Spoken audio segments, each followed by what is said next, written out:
Here's Sassy Mint, then 20th of March, vernal equinox here in Canada. And this is where we're going to start today. Carrie stroked the shiny black hair of their furry baby Socrates. He would not eat. Carrie thought he was following her lead. She had been living on wagon wheels for days. He usually went to his bowl when she and MJ were eating their meal. He was at least purring right now as she scratched him behind his ears. She looked at the clock. It was almost time to order the food. Aaron and Helen would be arriving within half an hour. This was hopefully to be the big day. The jury had been out since yesterday, and the press speculated that the verdict wouldn't take long for this case. She went to her bedroom to put on clean clothes as she was still in her robe from the shower. Next, she checked to see if the Brita water pitcher in the fridge was full.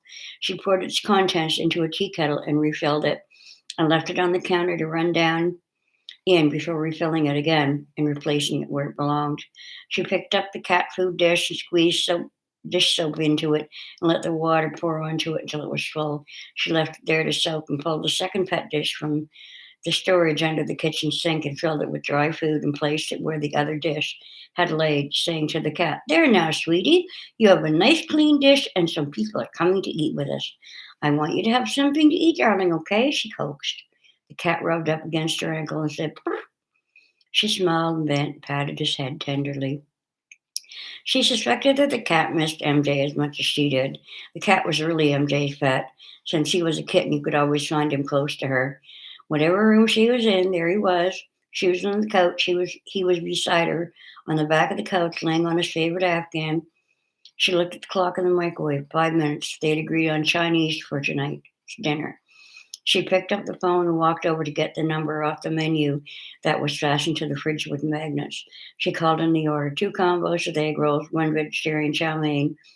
Then she fetched cutlery from the drawer because she had nothing but disdain for plastic forks and spoons. She pulled a box of herbal tea and a small jar of instant coffee from the cupboard above the kettle and 3 mugs. She wondered, should she get the milk out? Probably not.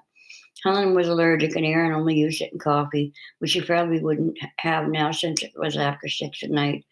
Oh well, just in case she got it out. It was cool enough there that it could stay out in the cold all evening and be okay. Out of the cold all evening. She realized she was scratching her neck again, and she began to dig fiercely at her upper arm. She became aware and saw blood under her nails. Oh no, not again. She went into the bathroom, dug the polythorn and a fresh band-aid from the medicine cabinet, washed the blood from her arm, and cleaned her fingernails with a small brush that lay beside the sink. She dried the wounds in her hands and spread the ointment over the open places, and then placed the band-aids across the wide expanse of her excavations. She heard the door and wondered where the time went and whether this was the food or the guest arriving. It was a guest. Aaron had picked Helen up from her daughter's house. She took both their coats and hung them up in the closet. Helen slipped off her boots and on a pair of knitted fintech slippers, even though she knew these would make her feet sweat and be cold after a while. Aaron went over and sat on the sofa and started in making a big fuss over Socrates. Socrates loved Aaron, which was unusual because he normally ran and hid from men when they came in. Aaron adored this creature. He wasn't allowed to have pets in his building, so he lavished all his love on Sock. He even bought him over a stocking at Christmas with fresh toys and treats in it. Socrates loved catnip. He would roll on the floor and rub it all over his back, and then he would go out licking it off with relish. There was only one thing this cat liked more than catnip: pot. That was probably partially the reason he loved MJ so much. Wherever there was pot smoke in the house, you would find him soaking it up. Aaron chuckled as he said, "Socrates is probably in serious withdrawal. I mean, there hasn't been anything smoked in here for how long?" Carrie answered immediately, 6 weeks. Helen added, "They sure put her to the head of the line. My God, some people wait in jail for literally years for the case to come up on the list of available courtroom time." Aaron chimed in, "They knew the world would be watching. Come on, a Canadian terrorist, a showstopper anywhere. Canada's one of the most respected nations in the world. The Americans want to show how their just system operates at its finest form. They can't have the world bad-mouthing them for not providing MJ with the American dream of a speedy trial and 12 peers to decide on their fate. So far in this case, they've looked like scared of their shadow as fools. The doorbell rang. The food was finally there. Carrie opened it and took the bags to the kitchen while Aaron paid. They situated themselves in front of the TV.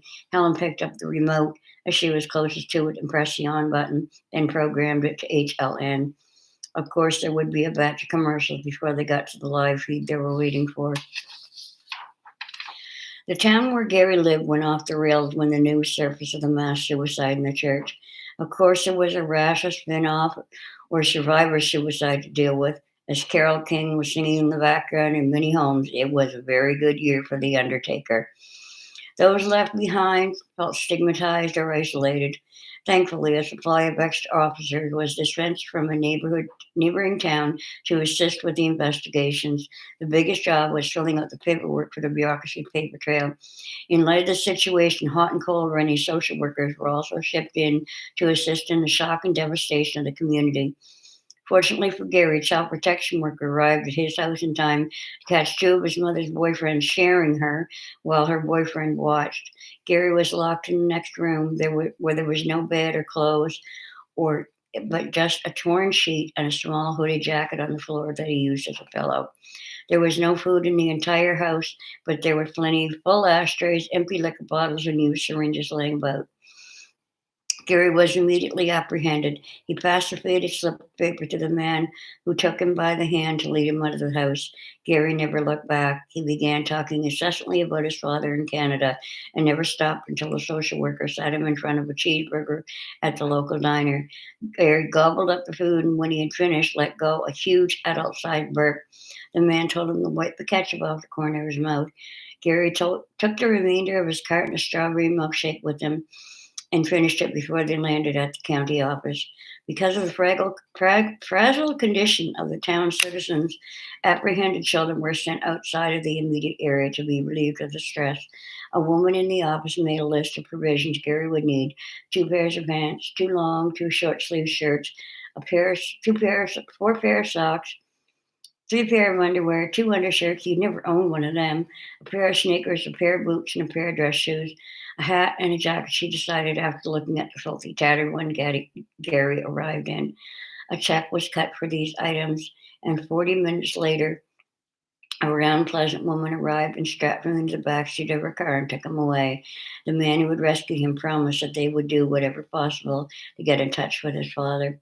Until then, he would be going to stay with the Willis family. They had 2 teenage girls already there from his hometown. He might even know them.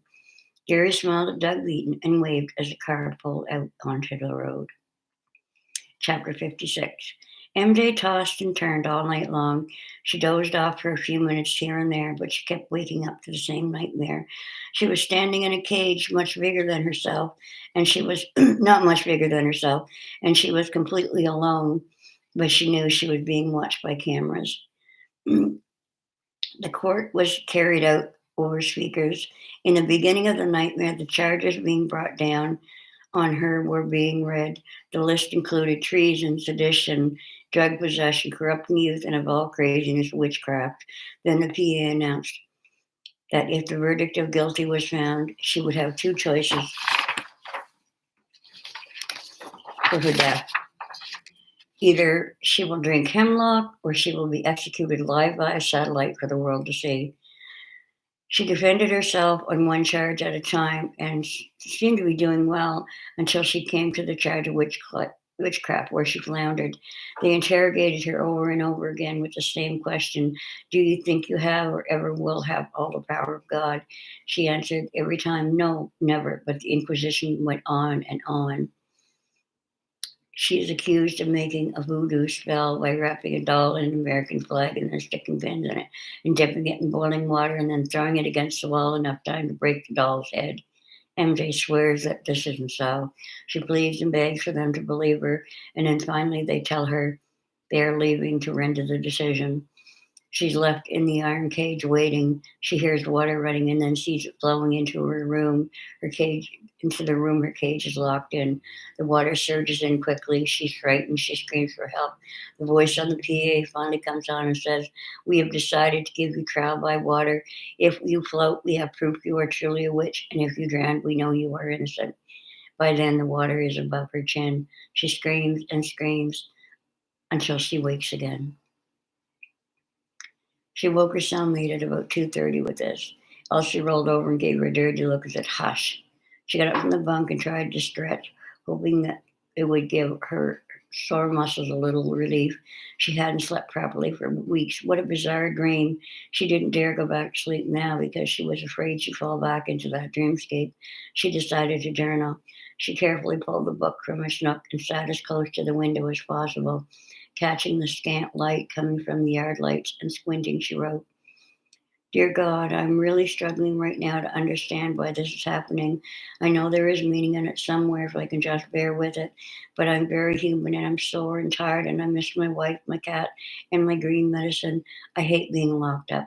I miss seeing the trees, the birds, the river in my hometown, and the green along it where Bobby Burns' statue waits for me, just as it did when I was away at 16 and I saw the picture of it in the book at the Canadian Consulate's office in Dallas, Texas.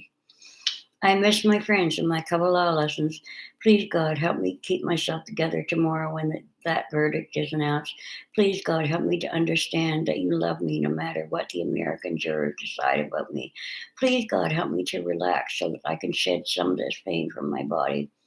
She closed the book and tucked the pen back away into the coils of its spine, took a deep breath, and then slowly released it, picturing the tension lifting from her body as she exhaled. She did this 5 more times, then rose and returned to the book, to the spot, and went and laid on her bed. She silently said the serenity prayer, and not satisfied with that, she lay there listing off things she had to be thankful for today. Number one, she woke up. Two, she was able to get up. Three, to six where 3 to 8 where she could see, hear, smell, feel, and taste. 9 was that there was safe water to drink. 10 was a laboratory inside. 11 was more than enough food to eat. 12 was the fact that she wasn't in prison in Turkey. Shortly after that, she dropped off thinking about holding Carrie in her arms and the taste of her skin and the smell of her hair. She pictured their bedroom. There were candles burning. They would have a bath together. The best of Mozart would be playing softly in the background. The cat would be curled up at the foot of the bed. Carrie would have spent at least 10 minutes kissing and touching her before she quieted. MJ would cradle Carrie's head on her right arm and rub her back. She woke at 6:30 and was in a fine mood, expecting the best. She mouthed softly on the way out of the cell, "Thy will, not mine, be done." That's today's version. See you tomorrow.